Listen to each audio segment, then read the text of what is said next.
Hello friends, welcome back to my channel earth mom Dehradun. मैं हूं ज्योति और वेलकम है आप सभी का मेरे चैनल में। इससे पहले भी मैंने एक वीडियो डाली, लेकिन वो वीडियो मैंने जब रिकॉर्ड की थी तब तक मैंने निधि के लेटेस्ट लाइव नहीं देखी थी। आई एम श्योर कि आप में से काफ़ी लोग देख चुके होंगे और देखने के बाद मेरे तो होश ही ठिकाने नहीं है। बट जब मैं अपनी पिछली वाली वीडियो रिकॉर्ड करने के बाद थंबनेल बनाने लगी थी, क्योंकि मेरा पैटर्न होता है मैं पहले वीडियो पूरा रिकॉर्ड कर लेती हूँ, उसके बाद मैं थंबनेल बनाती हूँ। जब मैं थंबनेल बनाने लगी वो लाइव मेरे सामने तब आई, इसलिए इससे पिछली वाली वीडियो में इस लाइव का जिक्र नहीं है। लेकिन यस, लाइव देखने के बाद मेरा दिमाग एकदम ब्लैंक हो गया था कुछ देर के लिए और मुझे समझ में ही नहीं आया कि मैं इस चीज़ पे क्या बोलूँ। लेकिन हाँ, मैं ये ज़रूर बोलना चाहूँगी कि जब आप मेंटली इतने स्ट्रॉन्ग नहीं हो ना, तो फिर सोशल प्लेटफॉर्म आपके लिए नहीं है। आपके लिए सोशल प्लेटफॉर्म नहीं है अगर आप सोशल प्लेटफॉर्म की ये सब चीज़ें टॉलरेट नहीं कर सकते हो, और आपको अगर इतना डर लगता है तो फिर आप सोशल प्लेटफॉर्म के लिए नहीं बने हुए हो। ये साफ़ और सीधी भाषा में बोलूँगी। लेकिन हाँ, हार्श और रूडली वीडियो नहीं बनाऊंगी, क्योंकि जो वीडियो मैंने अभी देखी इससे मैं ये अंदाज़ा लगा सकती हूँ, एंड आई एम श्योर आप सब लगा सकते हो कि right now she is not in a good state of mind. वो भी सही जगह पे उसका दिमाग नहीं है। और इस टाइम पे अगर ऐसा कोई वीडियो जो उसको और पिंच करे, और मैं नहीं चाहती कि किसी के जले हुए में मैं और ज़्यादा नमक डालने का काम करूँ, क्योंकि मुझे इंसान के कंटेंट ख़राब लग सकते हैं, लेकिन पर्सनली किसी से नफ़रत नहीं है, कोई भी प्रॉब्लम नहीं है। अगर मुझे किसी का कंटेंट अच्छा लगता है मैं वहाँ पे अच्छा भी बोलती हूँ, बुरा लगता है मैं बुरा भी बोलती हूँ, और यहाँ पे इस वक्त पे बुरा लग रहा है और मैक्सिमम ऑडियंस इस बात से अग्री करेगी कि येस, इस वक्त पे बुरा लग रहा है, क्योंकि इस वक्त पे गलत हो रहा है। नो मैटर कि वो कितनी प्रॉब्लमेटिक है, या उसकी कल की, परसों की या आज की पहली वीडियो कितनी प्रॉब्लमेटिक थी, बट ये सिचुएशन जो देखी है, इस सिचुएशन में उसको मेंटली हैरेस किया जा रहा है सामने वाले की तरफ से। अब ये सामने वाला इनकी ज़िंदगी में इन्हीं की देन है। इतनी बार ठोकर खाने के बाद तो इंसान चीज़ें सीखता ही है अपनी लाइफ में, बट इन्होंने नहीं सीखी, अगेन ब्लाइंडली ट्रस्ट किया। और हर इंसान एक जैसा नहीं होता, कुछ इंसानों का ये लेवल भी होता है। और जैसे इनकी हिस्ट्री आज इन्हें पता चली है रुचि से रिलेटेड, क्या इन्हें इनकी हिस्ट्री पहले नहीं पता थी? और अगर पहले नहीं पता थी और जब पता चली तो फिर डिस्टेंस मेंटेन करना था ना। वैसे तो मुझे लगता है कि इन्हें इनकी हिस्ट्री जब पता चली तो तभी से इसने जो है डिस्टेंस मेंटेन कर लिया, लेकिन वो डिस्टेंस दूर करना इनको पसंद नहीं है, क्योंकि इनका ये पैटर्न है। इनको लोगों को हैरेस करके, मजबूर करके मज़ा आता है। और इसीलिए निधि का ये ब्रेकडाउन हुआ, क्योंकि कहीं ना कहीं वो डरती है। वो डरती है लीगल एक्टिविटी से। आप नोटिस करना, जब भी कोई लीगल एक्टिविटी की बात करता है तो वो घबरा जाती है।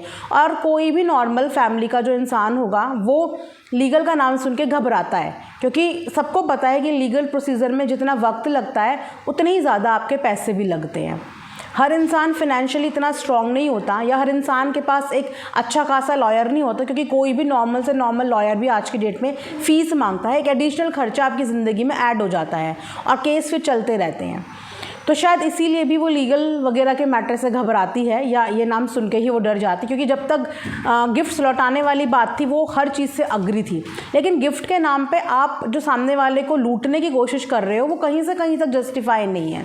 आपने जो गिफ्ट दिए उसने लौटाने के लिए हाँ बोल दिया, उसके बाद अगर आप 10 रुपये की चीज़ को 100 रुपये बोल के उसके सामने पूरा बिल बना दोगे तो वो इंसान टेंशन में तो आएगा ही ना।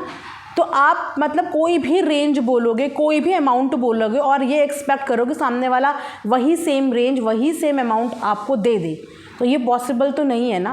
और पहली बार ऐसा देख रही हूँ कि भैया गिफ्ट देने के बाद उस गिफ्ट के लिए, वापसी के लिए लड़ाइयाँ चल रही हैं, महायुद्ध चल रहा है।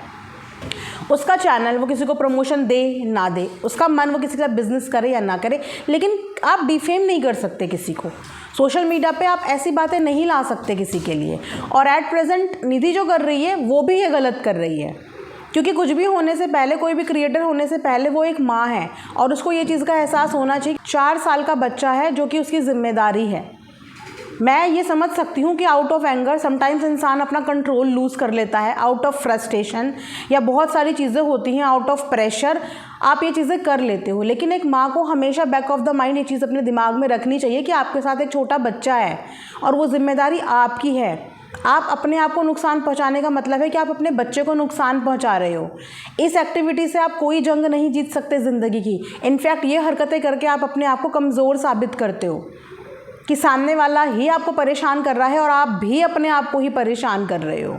हर चीज़ का मुकाबला कभी कभी करना पड़ता है, और जिस दिन एक बार अपनी ज़िंदगी का ये मुकाबला कर लेंगी ना, तो इनके अंदर से घबराहट भी दूर हो जाएगी। जो इनके ऊपर फेक एलिगेशन लगाने के बाद इनको लीगल की धमकी देते हैं, इनकी ये घबराहट भी दूर हो जाएगी कि कोई किसी पे फेक एलिगेशन नहीं लगा सकता। इससे घबराने की ज़रूरत नहीं है। हाँ, आपका टाइम वेस्ट होता है, आपके पैसे वेस्ट होते हैं, लेकिन आपकी जान से अनमोल तो ज़िंदगी में कुछ नहीं है ना। आज आप एक लीगल की धमकी के बाद अपनी जान मान के दुश्मन बन गई हो, जान मान लेने को उतारू हो गए हो। जान से बढ़कर तो कुछ नहीं है ना, जान से बढ़कर कुछ भी नहीं है। वो बच्चा वहाँ पे घबरा के पीछे से रो रहा था। हमारा दिल बेचैन जितना इन्हें देख के हुआ, उतना ही बच्चे की आवाज़ सुन के भी दिल बेचैन हुआ, बहुत घबराहट हुई। और ये हर एक माँ सोच सकती है कि आपसे आपके बच्चे की ज़िंदगी जुड़ी हुई है, और आपको खुद भी पता है। और ये बात ये निधि भी बहुत अच्छे से जानती है कि इनके बाद इनके बच्चे को ना तो मायके वाले ढंग से रख पाएंगे, ना ही ससुराल वाले ढंग से रख पाएंगे। तो वो बच्चा किसकी ज़िम्मेदारी पे रहेगा, किसकी ज़िम्मेदारी पे रहेगा? उसके बाद भी अपने आप को सेल्फ हार्म करना, क्या ये सही चीज़ है? ये बिल्कुल गलत चीज़ है, बिल्कुल गलत चीज़ है। कभी भी अपने आप को कमज़ोर मत समझो। अगर आप आज इनसे डर गए तो कल 4 लोग और आपको डराने के लिए आएंगे, आप उनसे भी डरने लग जाओगे। कोई किसी इनोसेंट को जेल के सलाखों के पीछे नहीं भेज सकता। कोई भी किसी चीज़ पे, कोई भी राह चलता इंसान आपके ऊपर केस नहीं कर सकता। इन दीदी जी ने केस की धमकी दी, वो वीडियो आप लोगों ने भी सुनी होगी कि मेरे घर की प्रिवेसी ब्रीच करी है, मेरे घर की प्रिवेसी दिखाई है, जबकि इन्होंने खुद बोला था कि मेरे घर का पीछे का हिस्सा भी दिखा दो, ये वाला पार्ट भी दिखा दो, कितना बड़ा है ये सब दिखा दो। तो कैसे आपके घर की प्रिवेसी उन्होंने ब्रीच करी? जब आपकी खुद की मंजूरी के साथ वो वीडियो बना रही है, तो फिर कैसे प्रिवेसी ब्रीच हो गई? सोचने वाली बात है ना। नहीं, लेकिन ऐसे लोग आपकी लाइफ में एंटर ही इसीलिए करते हैं ताकि आपको वो प्रॉब्लम में डाल पाएँ और आपको कॉम्प्लिकेशन में डाल पाएँ। और ये इन चीज़ों से घबरा गई और घबराहट के मारे इन्होंने ये चीज़ें करी। उसके बाद आपने देखा होगा कि बीच में इनकी पड़ोस की लड़की आ गई थी, किरण, वहाँ पे, और किरण एकदम से आ गई। मुझे भी शौक लगा कि ये एकदम से बहुत ज़ोर ज़ोर से अपने आप को मारने लगी थी। पूरी परात की परात टेढ़ी हो गई, इतनी ज़ोर से अपने आप को मार रही थी। उसके बाद किरण का सडनली आना, तो इनके भाई की कम्युनिटी से पता चला कि किरण आई नहीं थी। इनके भाई ने किरण को वहाँ पे भेजा था, क्योंकि वो लाइव शायद उनके भाई ने भी वहाँ से देखी होगी। और उसके बाद उन्होंने आउट ऑफ कंसर्न वहाँ पे भेजा कि वहाँ पे बच्चा जो है वो घबरा रहा होगा। और तब वो किरण आई, और किरण के आने के बाद वो कंट्रोल हो गई थी थोड़ा सा। अकेले में इंसान का दिमाग बहुत चलता है, बहुत कुछ हो चलता है प्रेशर में या सब चीज़ों में। तो वहाँ पे किरण के आने के बाद वो थोड़ा सा डाइवर्ट हुआ होगा उनका माइंड, और वो कंट्रोल में आ गए। तो वहाँ से इनके भाई ने भी लिखा कि मैं उसकी स्थिति इस समय पे समझ सकता हूँ। जब कोई हमारे ऊपर फेक एलिगेशन लगाता है तो हमें घबराहट होती है, लेकिन यहीं पे देखो रिश्ते पता चलते हैं। भाई बहन के बीच में चाहे कितनी भी लड़ाई हो जाए, महायुद्ध हो जाए, एक दूसरे को कितना कुछ बोल लें, लेकिन जब कोई दूसरा हार्म करने के लिए आता है ना, तो वही भाई बहन एक दूसरे की ढाल बन जाते हैं। ये परिवार होता है। हम चाहे परिवार से कितना लड़ लें, कितना झगड़ लें, लेकिन ऐन मौके पे हमारे परिवार ही हमारे काम आता है, और वो सबके साथ होता है। कल को निधि के भाइयों के साथ भी कुछ भी होगा, वो भले ही आज उन्हें 100 गालियाँ दे रही हो, लेकिन वो दौड़ी हुई भी वही जाएगी। जैसे आज बहन को इस तरीके से देखा, तो अंकुर ने वहाँ पे फटाफट से पड़ोसन को भेजा, और उन्होंने आके निधि से बात करी, और वहाँ पे चीज़ें वो हुई। तो देख के मेरा मूड बहुत ज़्यादा ख़राब और स्पॉइल हुआ, और इसीलिए इस वक्त मैं बहुत ज़्यादा हार्श और रूड नहीं बोलूँगी। मैं बस बहुत प्यार से यही समझाना चाहूँगी निधि को कि किसी भी रीज़न की वजह से अपने आप को सेल्फ हार्म नहीं करना चाहिए, क्योंकि आपकी ज़िंदगी अब आपकी नहीं है। आपकी ज़िंदगी पे पूरा अधिकार अब आपके बच्चे का है, वो आपकी ज़िम्मेदारी है, और प्रायोरिटी भी वही है, उसके अलावा कोई भी प्रायोरिटी नहीं है। और कभी किसी मोड़ पे किसी से घबराने की ज़रूरत नहीं होती। आप जब गलत हो ही नहीं कहीं पे, तो कोई कानून ऐसा नहीं बना है जो किसी बेगुनाह को परेशान कर दे या किसी बेगुनाह को सज़ा दिला दे। अपने आप को अपडेट करो, अपनी नॉलेज को स्ट्रॉन्ग करो। अगर आज ऐसे लोगों से डर गए तो कल 100 लोग ऐसे और खड़े होंगे, क्योंकि आप सोशल प्लेटफॉर्म पे हो। सोशल प्लेटफॉर्म पे हमारी लाइफ स्मूथ नहीं चलती है, बहुत सारी कॉम्प्लिकेशंस हमें झेलनी पड़ती है साइबर में। तो इस चीज़ के लिए अपने माइंड को हमेशा प्रिपेयर रखो। प्लस अगर आपको लगता है कि आप इस ट्रबल में किस रीज़न से आए हो तो अपनी उन गलतियों को सुधार की तरफ बढ़ो, क्योंकि आप एक सिंगल मॉम हो, आप किसी पे भी ट्रस्ट नहीं कर सकते। यहाँ पे गलती इनके फादर की भी है कि इनके फादर से किसी भी रैंडम इंसान ने बात करा और बात करने के बाद वो अपनी बेटी से मिला देते हैं किसी को भी, उसके बाद किसी को अपने घर बुलाना। अब उसमें भी इंसान क्या करे जब सामने वाला इतना लाड और इतना प्यार, और इन लोगों का तरीका ही यही है, क्योंकि इन लोगों का पूरा प्रॉपर वीडियो मैंने रुचि के चैनल पे देखा था 3-3.5 साल पहले। ये लोग आते ही इतने प्यार से हैं, इतने पोलाइटली, इतने लवी डवी बन के ये लोग आते हैं।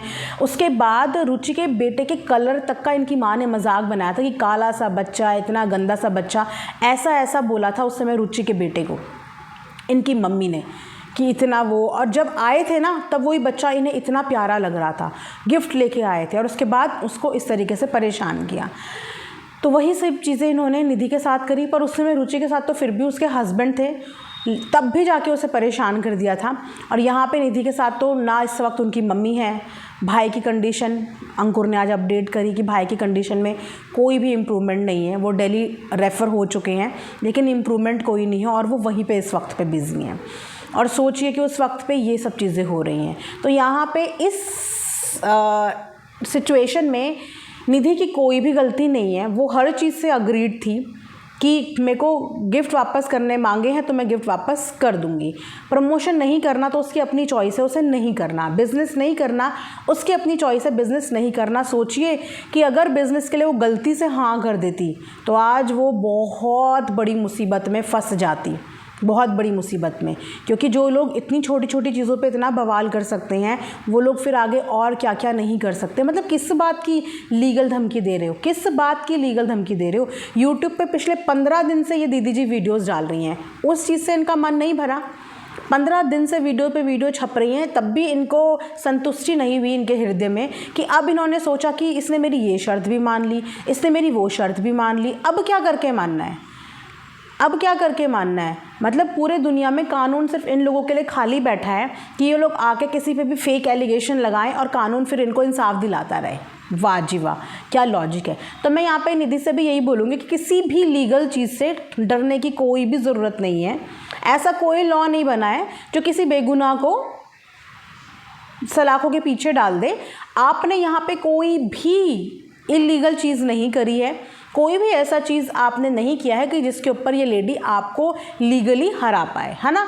बस ये जानती है आपकी कमज़ोरी, क्योंकि आपके साथ टाइम स्पेंड कर चुकी है, आपका फैमिली बैकग्राउंड बहुत अच्छे से जान चुकी है। भेदी कहते हैं ना, जब कोई इंसान हमारे घर का भेदी हो जाता है तो फिर उसको हमारी कमज़ोरी पता होती है कि हमारी क्या कमज़ोरी है। तो कहीं ना कहीं इनको आपकी कमज़ोरी पता है और उसी कमज़ोरी का ये फ़ायदा उठा रही है आपको डाउन करके। तो आपको इस समय पर घबराना नहीं है, सिर्फ ये जो कर रही है इसके करने से पहले आपको सारी चीज़ें करनी है, क्योंकि आपके पास सारे ऐसे एविडेंसेस हैं जो इनके खिलाफ जाते हैं, जो इन्होंने किया। आपसे मिलने के बाद एक्चुअल में आपका कैरेक्टर असैसिनेशन इन्होंने किया है, गलत हरकतें इन्होंने करी हैं। अगर कोई लीगल बनता है तो इनके ऊपर बनता है, आपके ऊपर ऐसा कोई लीगल नहीं बनता, है ना। तो इस चीज़ से घबराओ मत, और ये हरकतें प्लीज़ सोशल प्लेटफॉर्म पे मत करो। ये हरकतें बिल्कुल शोभा नहीं देती हैं, एक माँ पे भी शोभा नहीं देती और सोशल प्लेटफॉर्म पे तो बिल्कुल शोभा नहीं देती। किसी भी वजह से आप ये सब हरकतें नहीं कर सकते, और इन सब हरकतों के लिए मैं बिल्कुल अप्रिशिएट नहीं करूँगी, बिल्कुल भी नहीं। ये एक पागलों वाली हरकत है, पागलों वाली हरकत, जो आप कभी भी ज़िंदगी में आप क्या कोई भी ना करें।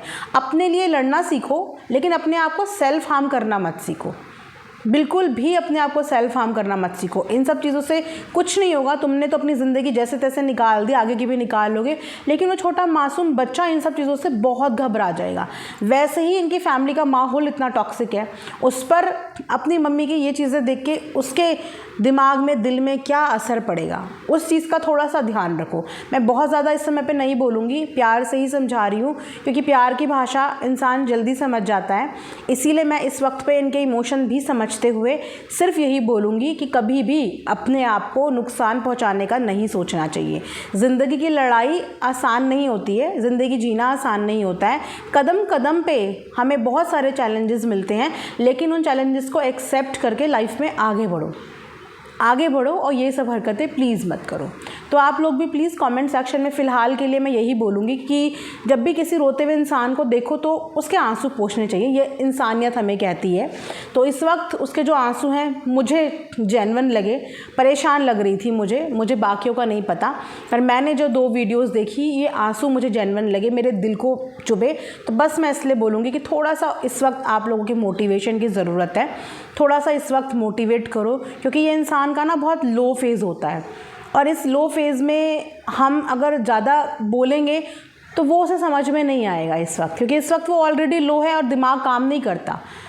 इमोशंस इतने ज़्यादा हैवी हैं, फ्रस्ट्रेशन इतनी ज़्यादा है कि वो कुछ भी बात समझने की कंडीशन में नहीं होगी। तो प्यार से आप लोग भी इस वक्त उन्हें डील करें ताकि वो थोड़ी सी नॉर्मल हो जाए, और जब नॉर्मल होगी तब अपने तरीके से हम लोग उन्हें ज़रूर समझाएंगे, है ना। उसके अलावा अगर वीडियो पसंद आई है तो आप लोग लाइक कर सकते हैं, चैनल पे नए हैं तो सब्सक्राइब कर सकते हैं, कमेंट सेक्शन में कमेंट ज़रूर करिएगा। मिलेंगे नेक्स्ट वीडियो में, तब तक अपना ध्यान रखिए। Thanks for watching earth mom Dehradun.